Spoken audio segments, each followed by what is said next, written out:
I am now happy to be joined by our special guest. He's a former split end at the University of Nebraska, won a couple of national titles there, former Nebraska assistant coach, now the head coach at the University of Nebraska Kearney football, Mr. Ryan Held. How you doing, my friend? I'm good. How are you guys? Dude, life is good. Life is glorious. I have zero complaints. My question for you, you've been the coach going on 3 years now, going at Nebraska Kearney. What's it been like for you so far, and what do you kind of see for the team going into next season? You know, at this way early point of February, but what do you kind of see at this point? Yeah, it's been a building process for us for 2 years. Year one was just laying the foundation. We got in late. We started to get the kids that we needed to get for our systems. We had good moments, and we didn't have very good moments, which we learned a lot from. After the last game against Northwest Missouri State, they pounded us pretty good. We went in this last off season with a really detailed laser focus and ended up beating Northwest this past year and ended up winning more games this year and then had a lot more close games. We got to learn just to finish out a few more, and we might have been a playoff team. So, it was a good first 2 years. We've done a really good job in recruiting this last cycle as well. We have 108 kids going through the program right now, the most they've ever had, I believe, in a long time. And we're in a good spot. Talent-wise, culture-wise, we just have to keep getting better. So correct me if I'm wrong, but I don't believe you have the 105 roster limit that per se maybe the University of Nebraska does. But them getting down to 105, does that actually kind of help a program like Nebraska Kearney? Because obviously those guys are looking for a place to go, and Nebraska Kearney is a great program. Is this something that you feel has actually helped your program? Yeah, we've seen some remnants of it for sure. And I think obviously this next cycle will even be more. But, the days of the really good Nebraska kids, because we want to get Nebraska football players, for however long when they'd have 130, 140 guys, those kids would end up being walk-ons there. Now, they still could be, but it's going to be limited. And so that really helps us because now, if they don't get a D1 offer, we want to be the option that these kids choose.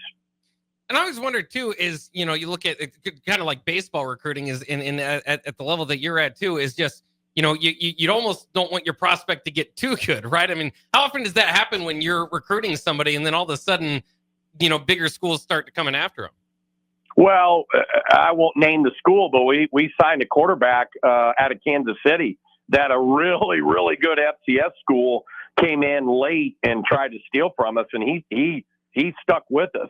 But a lot of times you don't make that happen. I mean, relationships obviously are huge, but yeah, I mean, you want to be on the right guys. I mean, we're not going to lower the rim just because we feel like they might be D1 guys. We're going to go after the top guys, and then if they end up getting it, good for them. But that means we're on the right kids.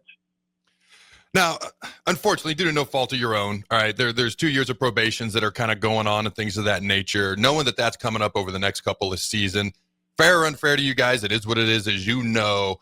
How does that impact what you're trying to build going forward, or is it that big of an impact? No, it really wasn't. The only thing that we had to really maneuver through, guys, was the official visit limitations. I had 83 official visits over this 2 year span, and this year I only used like 20, so I have like 60 some next year. So we were really smart in that aspect. It really doesn't affect us. It doesn't affect our ability to be in the playoffs or anything like that. We just had to maneuver through the official visit piece, and then the probation is what it is. It happened. We move on. It hasn't lived in my head. It doesn't live rent free in my head. We just do what we do and move on. Of course, there's been many changes in college football over the last several years. NIL being a big portion of that. Does that play a substantial role at Kearney? It really doesn't. I mean, kids can get it. It's just at a way lighter scale. In terms of the money piece. But I think there's opportunities for it to continue to grow. But it doesn't really factor in with us. I mean, at this point, I mean, there's small deals kids get, but not at the level that the Huskers and other people are obviously dealing with. What's the biggest thing you would like fans across the state of Nebraska to know about the Nebraska Kearney football program? Well, we have obviously a tremendous institution. Kearney's got 30,000+ people, so it's a really, really good community, very supportive. We got really good facilities. We have everything here for the kids to become their best version of themselves. And then we play, arguably, historically the best Division II conference in the country in the MIAA. They can be close to home and play big time football within the region. We don't fly to go to places, but you go down to Pittsburgh State with 12,000 people, it's a big time environment. And so they can really play big time football, playing really good schemes, graduate and move on to the real world. But let me tell you, obviously, I've been at all levels. If you look at my resume, I've been a JUCO head coach. I was a head coach at the Peru State Bobcats back in 2001 at 24 years old. Down there in the Oak Bowl, which, they've really got that deal really neat down there. And, I've been at the Huskers. I've been at UCF. I was a interim head coach at North Alabama at the FCS level. This level here, Division II football, is really good football. And there's kids in our conference that could play Division I. Maybe their clock ran out, or 2-year nons, or guys that have developed. I'm not putting it up in the caliber of the Big Ten or anything like that. I'm not saying that, but it's big time football. And if you want to play it, you got a chance to do it right in our home state. Like you mentioned, you've been at all sorts of levels, from a head coach, interim head coach, OC. I'm looking here, quarterbacks coach. You're currently also the tight ends coach at Nebraska Kearney. And you've been all sorts of different places. So I'd be remiss if I didn't just ask about your time at Nebraska a little bit. Obviously, there was ups and downs and things of that nature. What do you think went well? What do you wish would have gone a little bit, maybe better during the time at Nebraska specifically? Well, obviously it was a dream come true for me to be able to come back and be a coach for the Huskers. I was a walk-on player there in the 90s and, was able to be a part of, arguably as good a run as there ever was, during the time that I was there. And to be able to come back and, you leave a program like UCF and, you come back and, at the end of the day, it came down to this, right? We didn't win the close football games, which, those go the other way. We're not even having this conversation. We missed in recruiting on some kids. And it just came to a point of, it was just too hard, too hard to overcome when you couldn't win those games. You look at my last year there, before getting let go before the Wisconsin game. We had Michigan, who made the playoffs. We easily could have won that game, right? Mm-hmm. You go right down the line of the first game of the year was just a kick in the losing to Illinois. And it just got us off to, we knew we needed to win, and it didn't happen. It was unfortunate, but, the thing about it is you learn from those, right? And I didn't like seeing my name on the bottom of ESPN, but who does? But you know what? We didn't get it done. If you don't get it done, you get fired. That's how this business works. There's no, participation medals. And but I learned a lot from that experience. I didn't enjoy it, obviously, who would? But, it is what it is. You don't cry about it. You move on, and that's what we've been able to do. I went to North Alabama, and, we had an offense that averaged almost 30 points a game. We just anyway, that was a whole nother conversation. And then I got a chance to come here to UNK, and I feel very blessed, and I'm happy to be here, and I get to help kids become their best version. And, and life brings your challenges, how you overcome them, how you deal with them. That's what we've been able to do. And I'm happy where I'm at. All right, you got some unique insight on this question here, because you were with Frost at UCF and you came with him to Nebraska. He's obviously going back down to UCF now. I think most people are happy for him and curious to see how he does. But what are your thoughts on him going back to UCF, a place you coached with him at? Yeah, I'm happy for him. Good for him.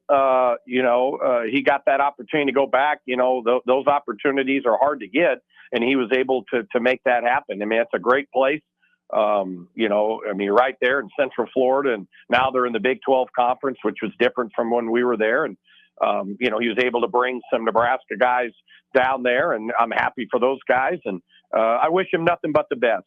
He gave me a chance to be a Division I coach, and I'm very appreciative of that. But, that ship has sailed, and So we move on, and but I'm happy for him. I'm glad he got a chance to get back in the game and at a place that had a lot of he had a lot of success, and I hope they have the be able to get that again.